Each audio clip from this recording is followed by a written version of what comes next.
నమస్కారం, welcome to I dream. ధర్మ మార్గం విత్ విజిత కార్యక్రమానికి స్వాగతం. ప్రస్తుతం మనతో పాటు ఉన్నారు దివ్య విశ్వశక్తి పరివార్ ప్రచారకులు స్వామి ఓం స్వరూప్ గారు. ఇప్పుడు వారితో మాట్లాడి మన సందేహాలన్నింటినీ కూడా నివృత్తి చేసుకునే ప్రయత్నం చేద్దాం. నమస్కారం అండి. దివ్య విశ్వ స్వరూపులందరికీ కూడాను దివ్య ఆశీస్సులు. మనకి మామూలుగానే అమావాస్య అంటే ఎక్కువగా ప్రతి ఒక్కరికి గుర్తొచ్చేది నెగిటివ్గా ఆలోచించడం అనేది ముందుగా కనిపిస్తూ ఉంటుంది. అందులో ఆదివారం అమావాస్య అని అంటే సినిమాల ప్రభావమే కావచ్చు, ఈ సీరియళ్ళ ప్రభావమే కావచ్చు, లేదంటే వాస్తవాలు ఏదైనా ఉండొచ్చేమో. మరి వెనకటి కాలంలో కానీ ఆదివారం అమావాస్య కలిసి వచ్చింది అంటే చాలా నెగిటివ్గా ఎక్కువగా ప్రభావితం అవుతాయి అని చెప్పి చాలా భయపడుతూ ఉంటారు. ఇప్పుడు మనకు రాబోతున్న చైత్ర అమావాస్య ఏదైతే ఉందో ఆదివారంతో కలిసి వచ్చింది. మరి మామూలుగానే ఆదివారం అమావాస్య ఇలాంటివన్నీ కూడా పితృదేవతలకు సంబంధించిన కార్యక్రమాలు మనం ఎక్కువగా చేస్తూ ఉంటాము. మరి ఈ అమావాస్యని మనం ఏ రకంగా ఉపయోగించుకోవచ్చు అంటారు? ఈ అమావాస్య గురించి మనం ఒక 2 మాటలు చెప్పుకుందాం.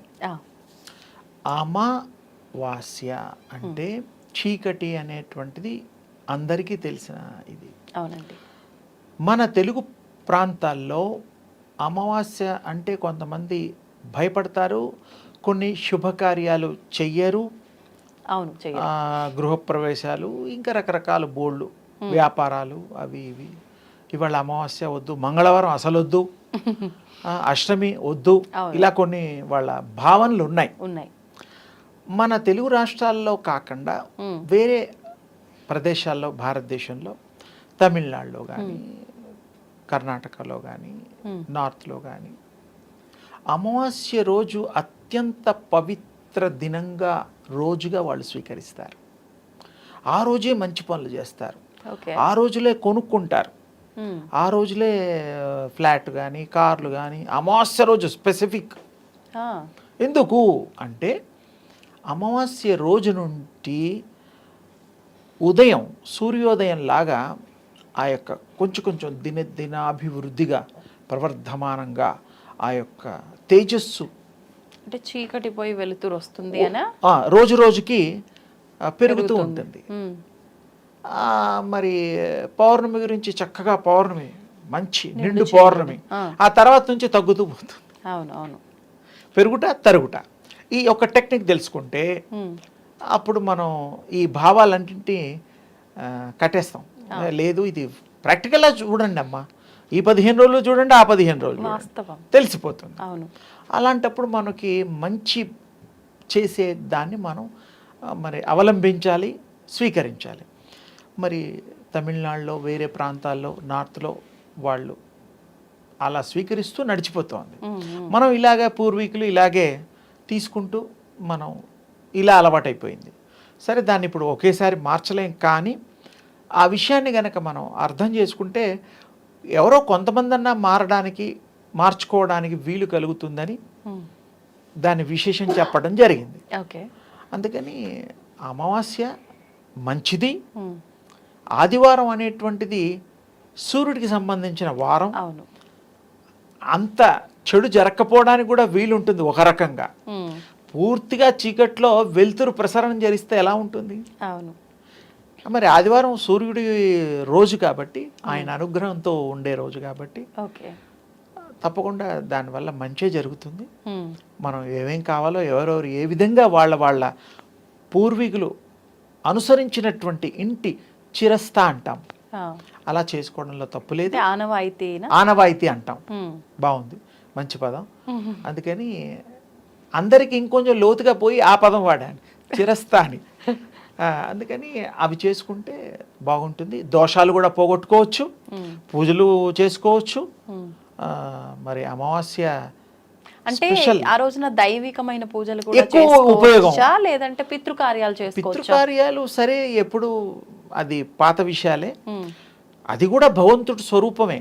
మనకి జన్మనిచ్చిన మాతాపితృలు చాలా గొప్పవాళ్ళు. వారు ఇవ్వకపోతే ఈ ఆత్మ, ఐడియల్ ఆత్మలు అని ఓ లోకం ఉంటుంది పైన భూమికి, నెక్స్ట్ అదే. ఆ తర్వాత పితృలోకాలు. వాళ్ళంతా అక్కడ ఉంటారు, నివసిస్తారు, వెళ్తూ ఉంటారు, వాళ్ళ చేసే కర్మలను బట్టి. ఐడియల్ ఆత్మలు కూడాను మనకి నెక్స్ట్ అవే. అందుకని వాటికి మనం చోటిచ్చి ఈ శరీరంలో ఆహ్వానించి కొంతమంది వాళ్ళు పూజలు చేసి కొంతమంది వ్రతాలు చేసి పిల్లలకు అంటూ ఉంటారు. అలాంటి మంచి సహృదయంతో ఉండేవాళ్ళు వాళ్ళని అవి గ్రహిస్తాయి. ఓకే, గ్రహించి ఆ తల్లుల గర్భంలో ప్రవేశిస్తాయి 7 మాసాలు నిండిన తల్లులకి. అందుకని మరి చాలా గొప్ప సైన్స్ ఉంది. ఆత్మల గురించి కూడా విశేషంగా చెప్పుకోవచ్చు. ఇంకో మారు ఎప్పుడో పర్టికులర్ ఐడియల్ ఆత్మల గురించే చెప్తా. ఓకే, ఎందుకంటే అది చాలా తక్కువ మంది చెప్తూ ఉంటారు. మహానుభావులు తెలిసిన వాళ్ళు ఎంతోమంది ఉండొచ్చు, గురువులు, వారు కూడా అప్పుడప్పుడు చెప్తారేమో, కానీ నాకు తక్కువగా అనిపించింది. అందుకని ఒకసారి చెప్తానన్నాను. అందుకని ఈ అమావాస్య దోషాలు కూడా నివృత్తి చేసుకోవడానికి, మంచి మనకి జరగడానికి కూడా అది ఉపయోగించుకోవచ్చు. దోషాలు పోవడానికి మీరు అన్నట్టు పితృకర్మలకు వాటికి కూడాను, రకరకాల వాటికి కూడాను అమావాస్య మనం ఉపయోగిస్తున్నాం, పాటిస్తున్నాం. మరి మంచిదే. అమావాస్య మాత్రం అందరికీ శుభకరంగా కూడా మనం స్వీకరించొద్దు. మంత్రోపదేశం కూడా కొంతమంది ఇస్తారు. మొత్తానికి మన జీవితంలో తేజస్సుని ప్రసాదించేటువంటి చక్కటి రోజు అమావాస్య. మంచిది, ఫైనల్గా మంచిది అంతే. అంటే ఎవరు భయపడాల్సిన అవసరం లేదు. అంటే ఆ రోజున నెగిటివ్గా చేసే కార్యక్రమాలు చాలా ఉంటాయి, వాళ్ళు చేసేవాళ్ళు చేస్తారు. అంటే యూనివర్సల్ న్యూట్రల్ అన్నమాట. ఫోర్స్ఫుల్గా కొన్ని గ్రహాలు వాటి ఉండే శక్తులు న్యూట్రలైజ్ అవుతాయి ఆ పర్టికులర్ టైమింగ్స్లో. అందుకని ఈ ప్రయోగాలు కూడా కొంతమంది చేస్తూ ఉంటారు. ఆ ప్రయోగం ఈ ప్రయోగం పాపం వాళ్ళ ఇష్టానికి ఏదో ప్రయోగాలు. మొత్తానికి మంచి ప్రయోగాలు ఉంటాయి, చెడు ప్రయోగాలు ఉంటాయి. మనం మంచి గురించి ఆలోచిస్తున్నాం కాబట్టి అవి కూడా చేస్తే వాళ్ళు చేస్తారు. అవే పర్టికులర్ అమావాస్య రోజులే నిర్ణయాలు తీసుకుంటారు, ఫిక్స్ చేస్తారు. అంటే వాటికి న్యూట్రల్ కూడా ఉంటుంది కాబట్టి ఫోర్స్గా చేసే వాళ్ళకి ఎక్కువగా ఎఫెక్ట్ అవుతుంది అనేది వాళ్ళ భావన. అందుకని అందరూ అన్ని రకాలుగా చేస్తారు కాబట్టి మనం మంచికే చేద్దాం, మంచిని స్వీకరిద్దాం, మంచిని ఆస్వాదిస్తాం, మంచినే పంచుదాం, వ్యాప్తి చేద్దాం. అమావాస్య యొక్క గొప్ప విశేష వైశిష్టతని మనం పొందుదాం, తెలియపరుద్దాం. అయితే ఇప్పుడు మనం ఇందాక ఒక టాపిక్లో మాట్లాడుకున్నట్టు దృష్టి దోషాలకు సంబంధించిన విషయము, అది ఇంటికే కావచ్చు, మనుషులకే కావచ్చు, ఈ అమావాస్య లేదంటే ఆదివారం రోజున ప్రత్యేకించి చాలా మంది ఉపశమనం కోసం ఏవేవో చేస్తూ ఉంటారు. అవి వీధుల్లోనే వేస్తూ ఉంటారు. అటువంటి వీధుల్లో వేయడం మాత్రం నాన్న అలా తప్పు, వేయకూడదు. ఎందుకంటే పారే నీళ్లలో పాతి పెట్టడాలు అలాంటివి కొన్ని ఉంటాయి. ఎందుకంటే నీదంతా కూడా చౌరస్తాల్లో అక్కడ ఇక్కడ పెడితే వేరే వాళ్ళకి వ్యాప్తి చెందితే అది అది చేసేవాళ్ళు గట్టిగా చేస్తే ఉంటుంది, లేకపోతే ఏముండదు. చేసేవాళ్ళని బట్టి ఉంటుందమ్మా. ఆ ప్రయోగంలో, మంత్రంలో, చదవడంలో, ప్రయోగించడంలో ఉండేటువంటి గట్టితనం ఎఫెక్ట్ ఉంటుంది. అప్పుడు ఏంటంటే వేరే వాళ్ళకి అది ట్రాన్స్ఫర్ అవ్వడానికి వీలుంది. అందుకని మనం చేసే వాళ్ళకి పుణ్యం రావాలి, అది పోవాలి పీడ అనుకుంటే వాళ్ళు పారే నీళ్ళల్లో కానీ, అది కూడా దోషమే, పాతి పెట్టడమే బెటరు. పారే నీళ్ళల్లో అంటే తాగే నీళ్ళల్లో వేస్తే కూడా తప్పే కదా.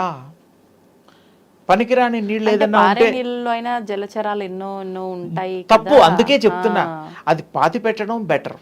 సముద్రంలో కూడా కలిపితే అది ఇక్కడ దగ్గరలో సముద్రాలు లేవు, అది కొంచెం కష్టసాధ్యమే.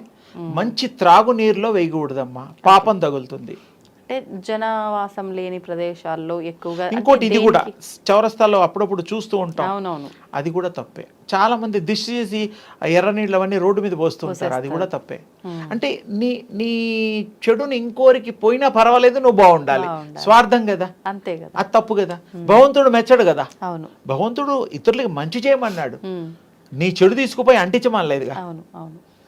అంటుకుంటుందా? అంత పవర్ఫుల్ వీళ్ళు చేస్తేగా, అంత శక్తులు వీళ్ళకి ఉంటేగా. కానీ చెప్పలేము, అంటే వాళ్ళు ఉన్నవాళ్ళు చేస్తే జరుగుతుంది, లేకపోతే ఏమి ఎఫెక్ట్ ఉంటుంది. శక్తి లేని వాళ్ళు ఎందుకు లేరు, మహానుభావులు ఉన్నారు. అది దీనికి క్రియ అలా ఉంటుంది. అందుకని బయట వేయకూడదు, ఎర్రదార అవి ఇవి ఏవి కూడా పోయి. అంతకైతే దీంట్లో ఇంట్లో సింక్ అది ఉంటుంది, అందులో పోయొచ్చు.